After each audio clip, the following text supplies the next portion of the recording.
ये तस्वीरें आपने देखी। अब बात बिहार की करेंगे। बिहार के मुख्यमंत्री नीतीश कुमार के नए मंत्रिमंडल की पहली मीटिंग आज हो सकती है, जिसमें मंत्रियों को विभागों का बंटवारा किया जा सकता है। बैठक के बाद मंत्रियों को दिए जाने वाले विभागों की घोषणा मुख्यमंत्री कर सकते हैं। आपको ये भी बता दें कि नीतीश कुमार 10वीं बार बिहार के मुख्यमंत्री बन गए हैं। बीते दिन उन्होंने प्रधानमंत्री मोदी की मौजूदगी में मुख्यमंत्री पद की शपथ ग्रहण ली और उनके साथ 26 मंत्रियों ने भी शपथ ली। और अब बिहार के नए मंत्रिमंडल में नीतीश कुमार को मिलाकर 24 सदस्य हैं। नीतीश कुमार ने अपनी नई कैबिनेट में जेडीयू, बीजेपी चिराग पासवान की एलजेपी रामविलास, इसके अलावा जीतन राम मांझी की हिंदुस्तान आवाम मोर्चा सेकुलर और उपेंद्र कुशवाहा की राष्ट्रीय लोक मोर्चा को विधायकों को भी इसमें शामिल किया। कैबिनेट में जातीय संतुलन बैठाते हुए क्षेत्रीय प्रतिनिधित्व को यहां पर जगह दी गई है। नीतीश की कैबिनेट में महिलाएं और मुस्लिम मंत्री भी हैं। 3 महिलाओं और एक मुस्लिम चेहरे को भी मंत्री बनाया गया है। 3 फर्स्ट टाइम एमएलए बने नेताओं को भी मंत्री बनाया गया है। ऐसे में 10 नए चेहरे और 18 पुराने चेहरे नीतीश की नई कैबिनेट में शामिल हुए हैं। तो नीतीश की नई कैबिनेट में बीजेपी के 14 मंत्री, जिसमें सम्राट चौधरी उप मुख्यमंत्री, विजय कुमार सिन्हा उप मुख्यमंत्री, मंगल पांडे, दिलीप जायसवाल, नितिन नवीन, रामकृपाल यादव, संजय सिंह, अरुण शंकर प्रसाद, सुरेंद्र मेहता, नारायण प्रसाद, रमा निषाद, लखेंद्र पासवान, श्रेयसी सिंह, प्रमोद कुमार चंद्रवंशी को शामिल किया गया है। जेडीयू के 8 विधायकों, जिसमें विजय कुमार चौधरी, श्रवण कुमार, विजेंद्र यादव, अशोक चौधरी, लेसी सिंह, मोहम्मद जमा खान, इसके अलावा मदन सहनी, प्रमोद कुमार को जगह मिली है। एलजेपीआर से संजय कुमार पासवान और संजय सिंह को मंत्री बनाया है। एचएएम से आपको बता दें संतोष कुमार सुमन और राष्ट्रीय लोक मोर्चा दीपक प्रकाश को चुना गया है, उनको मंत्री बनाया गया है। नीतीश कुमार की नई कैबिनेट, जिसकी जानकारी हम आप तक लगातार पहुंचा रहे हैं, एक बार और आप देख लीजिए। सम्राट चौधरी उप मुख्यमंत्री, विजय कुमार सिन्हा उप मुख्यमंत्री, मंगल पांडे, दिलीप जायसवाल, नितिन नवीन, रामकृपाल यादव, संजय सिंह, अरुण शंकर प्रसाद, सुरेंद्र मेहता, नारायण प्रसाद, रमा निषाद, लखेंद्र पासवान, श्रेयसी सिंह, प्रमोद कुमार चंद्रवंशी, विजय कुमार चौधरी, श्रवण कुमार, विजेंद्र यादव, अशोक चौधरी, लेसी सिंह, मोहम्मद जमा खान, मदन सहनी, प्रमोद कुमार, संजय कुमार पासवान, संजय सिंह, संतोष कुमार सुमन और दीपक प्रकाश का नाम इसमें शामिल है। इसके साथ ही मंत्रियों के विभागों की भी चर्चा हो सकती है, जिसमें मंत्रियों के कामकाज को लेकर खास बातचीत की जाएगी। तो आज चूंकि एक बैठक होगी और इस बैठक में चर्चा होगी किस मंत्री को कौन सा विभाग दिया जाएगा। उम्मीद यही है कि आज ये जो बैठक होगी उसमें इस पर चर्चा हो सकती है।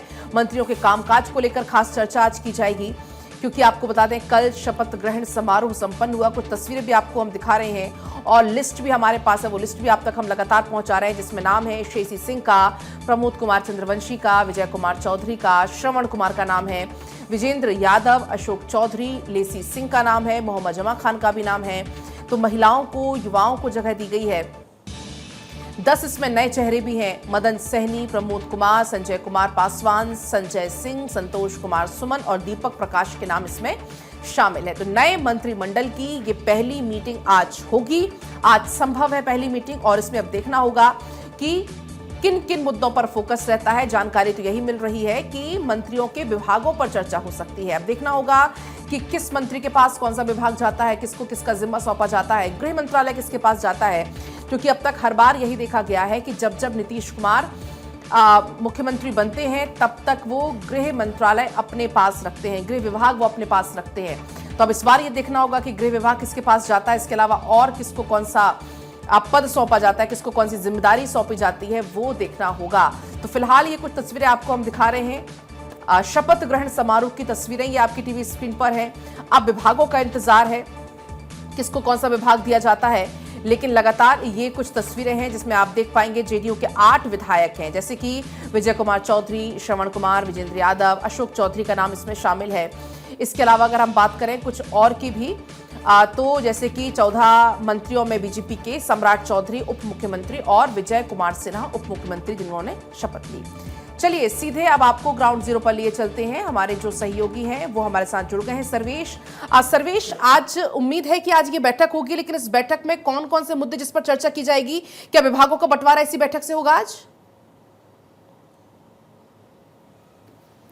देखिए, बैठक लगातार जारी है। कल से ही लगातार बैठकों का दौर जारी है, क्योंकि मंत्रिमंडल के विस्तार को लेकर मंत्री के विभागों को लेकर बैठक लगातार चल रही है। और जो विभाग हैं उसमें कहा जा रहा है कि विजय कुमार सिन्हा जो कि डिप्टी सीएम है, उन्होंने अपनी तरफ से वीटो लगा दिया। 2 विभागों की मांग उन्होंने कर दी है।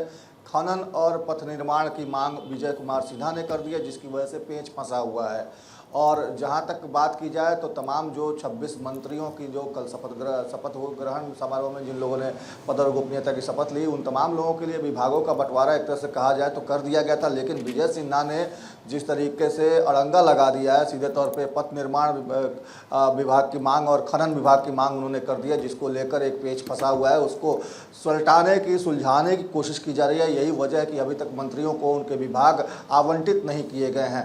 कैबिनेट की बैठक भी आज होनी थी, वो भी अभी तक एक तरह से कहा जाए तो उसका भी नोटिफिकेशन अभी तक जारी नहीं हो पाया है। तो एक तरह से कहा जाए तो दोनों ही खेमा, चाहे वो बीजेपी का हो या जेडीयू का, दोनों खेमा आपस में बैठकों का दौर उनके यहाँ चल रहा है। और इस जो विवाद है, इस विवाद को सुलझाने की कोशिश की जा रही है। सर्वेश, लेकिन जो गृह विभाग है इसको लेकर तो हमेशा नीतीश कुमार का बड़ा क्लियर रहा है कि वो उनके पास रहेगा, बाकी कोई भी विभाग किसी के भी पास चला जाए। इस बार क्या लगता है कि इस बार भी सेम वही रहने वाला है जो हर बार होता आया है?